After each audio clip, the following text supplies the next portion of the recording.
बालिका तुम्हारे सपनों का राजकुमार आ रहा है। वरमाला बारात डोले सजा के दूल्हा छा रहा है।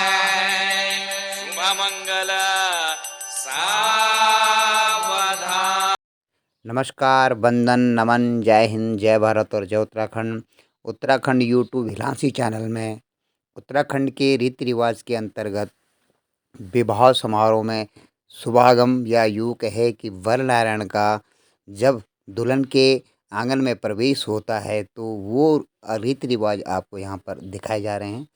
यूँ तो जब वर नारायण आता है तो उसको लक्ष्मी नारायण के रूप में उसकी पूजा की जाती है और सर्वप्रथम घोड़े से उतारने के बाद दुल्हन का बाप इस कार्य को पूरा करता है और जिस समय पर अगर बाप दैववश न हो तो बड़ा भाई इस काम को यूँ कहें कि पूरा करता है और पूरे उपक्रम अपनी बहन की शादी के बड़े भाई के द्वारा ही निभाए जाते हैं। उनकी सहायता के लिए दुल्हन के मामा, चाचा और दोनों परिवारों के सगे संबंधी आकर के बारातियों का स्वागत बड़े भाव से करते हैं। कहते हैं, आवत ही हर्षत नहीं नैन नहीं सने, तुलसी तहाँ न जाइए चाह कंचन बरसे ने।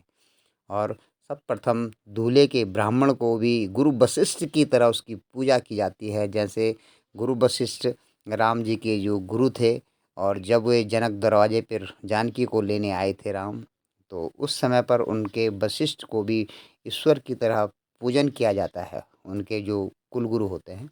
तो इसी प्रकार दूल्हे के गुरु को भी दुल्हन के भाई द्वारा तिलक किया जाता है, अर्घ्य किया जाता है, पूजन किया जाता है, नमन किया जाता है, वंदन किया जाता है, पुष्पहार अर्पित किया जाता है और फिर पूरे उपचार के साथ में यहाँ पर जब दूल्हा आता है तो ईश्वर के रूप में उनकी भी अग्र पूजा होती है और सबसे पहले उनका पूजन अर्चन वंदन नमन और माला पुष्पहार पहना करके भाई स्वागत करता है। अगर वो दुल्हन का बाप है, पिता है, तो वो इस कार्य को करते हैं, नहीं तो दुल्हन का बड़ा भाई इस कार्य को करता है। और यहाँ पर इस प्रकार से संपन्न होते हुए रीति रिवाज में पूरा सनातन संस्कृति की झलक एक प्रकार से मिलती है। किस प्रकार से क्या भाव होता है और दोनों कुलगुरु आमने सामने होते हैं, दोनों कुल पुरोहित जो होते हैं वो इस रीति रिवाज को करवाते हैं। उसके बाद आते हैं दूल्हे के जो बुजुर्ग हैं, जो उनकी तरफ से जो बुजुर्ग लोग बारात में आते हैं, उनका स्वागत करने का कार्यक्रम शुरू होता है। सबसे पहले दूल्हे के ब्राह्मण को, फिर वर नारायण को और फिर जो उनके बुजुर्ग होते हैं उनका सम्मान किया जाता है, पुष्पहार चढ़ाया, उनको पुष्पहार दिया जाता है, अर्पित किया जाता है।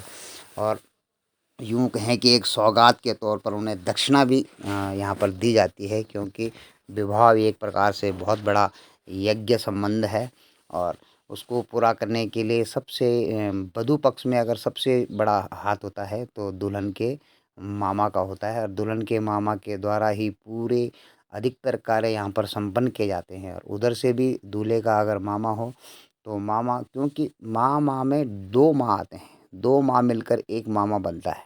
जब दो माँ मिल जाती हैं तो इसीलिए उनका स्नेह, उनका प्रेम, उनका आशीर्वाद इस शुभारंभ, इस विवाह के शुभारंभ में लेना बहुत ज़रूरी होता है कि मामा एक ऐसा शख्स होता है जो कि माँ से भी बड़ा होता है। अगर देखा जाए तो शब्द विन्यास के हिसाब से माँ से भी बड़ा स्थान मामा का है, क्योंकि माँ के नाम में 2 बार माँ शब्द आता है। और फिर यहाँ पर ढूंढ करके जितने भी दूल्हे के अपने सगे संबंधी होते हैं, भाई बंधु होते हैं, जितने भी होते हैं, और दोनों पक्षों का यहाँ पर बगमेल होता है। यूँ कहें कि जब 2 सरिता मिलकर के सागर में पहुँच जाती हैं तो फिर ये पता नहीं होता है कि कौन सा जल किस नदी का है। इसी प्रकार से यहाँ पे सगे संबंधी मिलते हैं और ये मंगलाचार के समय ये जो मिलन का समारोह है, ये बहुत ही उत्तम रीति के तरीके से उत्तराखंड में निभाया जाता है, आप देख पा रहे हैं। और अगर दुल्हन के एक और मामा और लोग भी हैं तो वो भी आकर के पुष्प का हार चढ़ाते हैं। आप देख पा रहे हैं कि यहाँ पर मुझे भी यह सौभाग्य प्राप्त हुआ है कि अपनी भांजी की शादी में मैं भी इनका अभिषेक करूं और इस प्रकार से यहाँ पर मेरी उपस्थिति भी आपको थोड़ी देर के लिए दिखाई दी। और फिर दुल्हन के जो फूफा हैं, दुल्हन के जो चाचा हैं, वे सभी आकर के मालाहार और उनको दक्षिणा अर्पित करते हैं। एक प्रकार से यूँ कहें कि उनका सम्मान करते हैं। और ये सम्मान इसलिए भी यथोचित है कि इससे एक दूसरे परिवार को समझने में आसानी होती है। और वो लोग अगर कभी, जैसे इस वीडियो को आप देख पा रहे हैं, ये वीडियो काफ़ी समय पहले की है, लेकिन आप देख पा रहे हैं कि इस वीडियो में जो किरदार यहाँ पर आपको दिख रहे हैं, वो किरदार आपको जीवन भर याद रहते हैं कि ये उनके दुल्हन दूल्हे के ये इस रिश्ते में लगते हैं और ये इस दुल्हन के इस रिश्ते में लगते हैं। और दोनों परिवार ही जब इसको कभी देखते हैं तो वे हर्ष से उत्साहित हो जाते हैं। और दुल्हन का छोटा भाई भी, जो इसके ज़्यादातर काम होता है वेदी के समय, वो भी आकर के अपने सगे संबंधियों को, अपनी बहन के जो रिश्तेदार हैं, अपने जीजा लोगों के, उनसे उनकी मुलाकात करवाई जाती है। और ये एक बहुत ही अच्छा, एक प्रकार से यूँ कहें कि उम्दा रीति रिवाज है। अब दुल्हन के चाचा लोग भी आकर के पूरे इस कार्यक्रम में सहयोग करते हैं और माला हार पहना करके दोनों परिवारों को एक दूसरे का सम्मान करना, यह एक अच्छी रीति रिवाज है। ऐसे रीति रिवाज होना चाहिए। इसमें कुछ विनोद भी होता है। और उसके बाद आती है जो स्वागत की प्रक्रिया में दुल्हन की बहनें होती हैं, वे गेट को एक प्रकार से बंद कर देती हैं और रिबन काटने की एक प्रथा होती है, जिसमें कि दूल्हे के पक्ष को, वर पक्ष को उस रिबन काटने की कीमत चुकानी पड़ती है और तब वे अंदर प्रवेश कर पाते हैं दुल्हन के आंगन में। तो यहाँ पर आप देख पा रहे हैं कि दूल्हा अन्योन्य विनय कर रहा है अपनी सालियों से, और जो दुल्हन के और भी चाची लोग हैं, बुआ लोग हैं, उनसे अन्योन्य विनय कर रहा है। और आप देख पा रहे हैं कि यहाँ पे एक सौदा होता है, एक मधुर संयोग कह सकते हैं आप इसके यहाँ पर, कि कभी कभी वर पक्ष वाले झुकते भी हैं, कभी वो उनकी मुँह मांगी रकम भी दे देते हैं। और यहाँ पर एक रकम की मांग की जाती है कि आप हमारी बहन को ले जाने के लिए दरवाजे पे आए हैं, तो दरवाजे की रिबन काट करके आपका स्वागत किया जाएगा।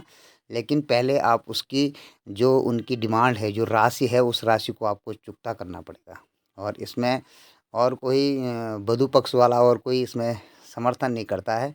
लेकिन जो कन्याएं होती हैं दुल्हन की तरफ से, उनकी भाई, उनकी बहनें होती हैं, उनकी चाची होती है, ताई होती हैं, भाभी लोग होते हैं, वो लोग इसमें शामिल होते हैं। और फिर उसके बाद जब यह रीति रिवाज पूरा हो जाता है, दूल्हा रिबन काट लेता है, तो उसके बाद स्वागत के लिए दुल्हन के चाचा या भाई दूल्हे को उठा करके और मंडप तक पहुंचाते हैं।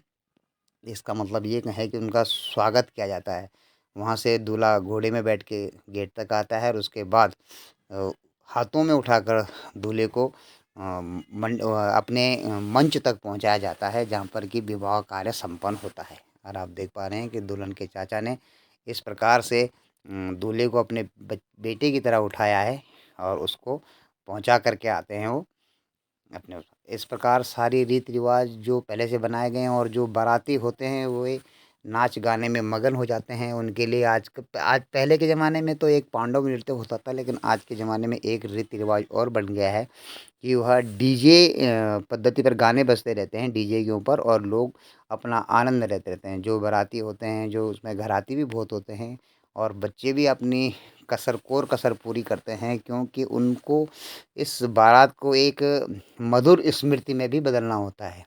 और जब दोनों परिवार इस समय मिलते रहते हैं तो एक बहुत ही उल्लासित भाव होता है, और सभी लोग मगन होते हैं अपनी प्रकृति के अनुसार, अपने जो उनका स्वभाव होता है उसके हिसाब से वे विवाह का आनंद लेते हैं।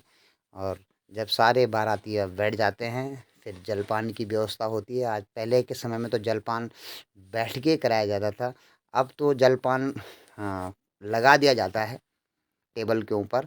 और जो नई पद्धति है, पाश्चात्य संस्कृति है, उसमें स्वयं जा कर के वहाँ पर जो चाहते हैं, जो जलपान करना चाहते हैं, वहाँ पे जाके जलपान कर लेते हैं। लेकिन पहले की प्रपार्टी में और अब की प्रपार्टी में बहुत बड़ा अंतर आ चुका है। इसमें सम्मान कहीं दिखता नहीं है, लेकिन अब लोग पाश्चात्य को अपनाने लगे हैं और पाश्चात्य संस्कृति की तरफ उनका झुकाव हो गया है।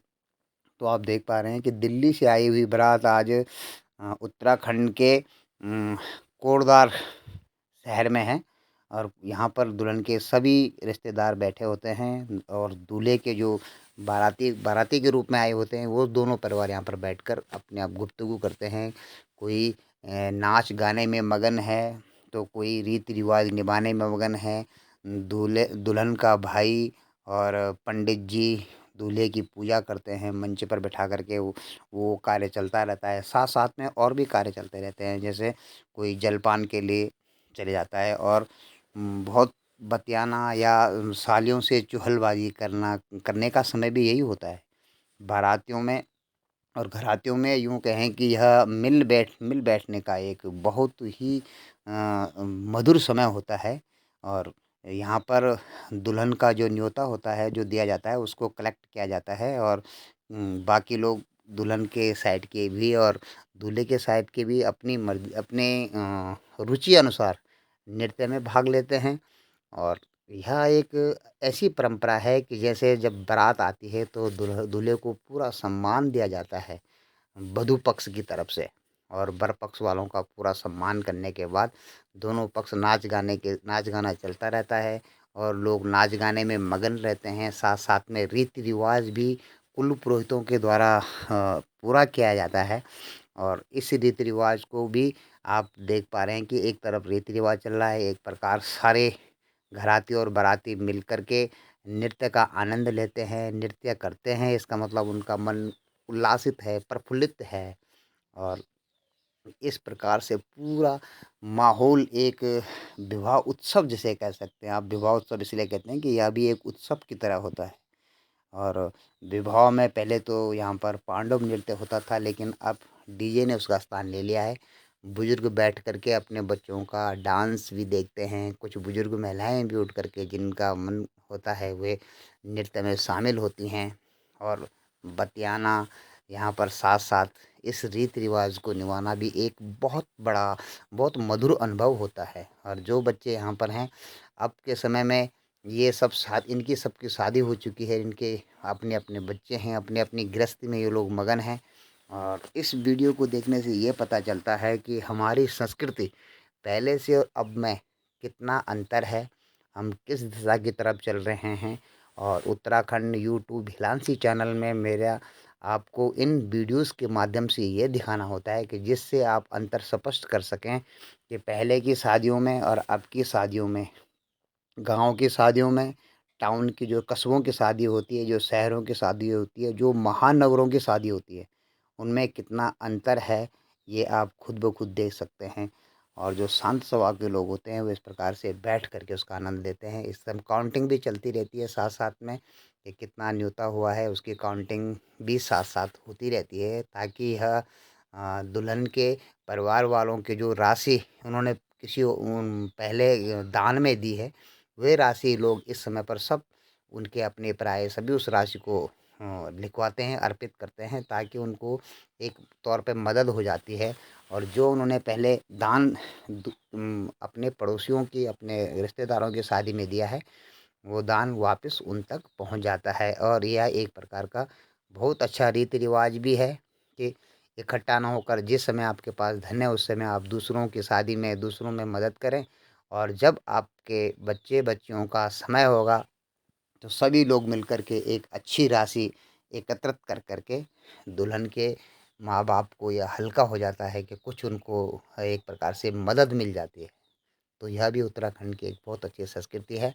और बारात में बच्चों का डांस देखने लायक और मनमोहक होता है, क्योंकि ये वो अनुभव होता है उनके जीवन का कि वे अपने जीवन में किस प्रकार से इस शादी का जो मधुर क्षण है उनको किस प्रकार से वे अपने यादों में सुरक्षित रखते हैं, यादों में जीवन की धरोहर बना करके रखते हैं। और उत्तराखंड यूट्यूब हिलांसी चैनल में मैं आपका बहुत बहुत स्वागत करता हूँ। वीडियो को पूरा देखने के लिए आप सबका धन्यवाद। और जो इस वीडियोज़ में शामिल हैं उन सब, अगर उन तक यह वीडियो पहुंच जाए तो मेरी जो कोशिश है वो एक प्रकार से सफल, मैं समझूंगा कि सफल हो गई है। और ये हमारी भांजी की शादी का वीडियो है, और जो कि आशा है आप लोगों को देख कर के अच्छा लगा होगा। आपने देखा होगा कि किस प्रकार से हमारी संस्कृति किस ओर अग्रसर है, और आखिर में कहाँ तक पहुँचेगी, किस तरफ को जाएगी। पहले अच्छा था या अब अच्छा था, यह फैसला मैं आपके ऊपर छोड़ता हूँ। आपको वीडियो कैसा लगा अगर कमेंट्स में आप लिखना चाहें तो ज़रूर लिखें। जय हिंद, जय भारत, जय उत्तराखंड। आप सबका बहुत बहुत धन्यवाद।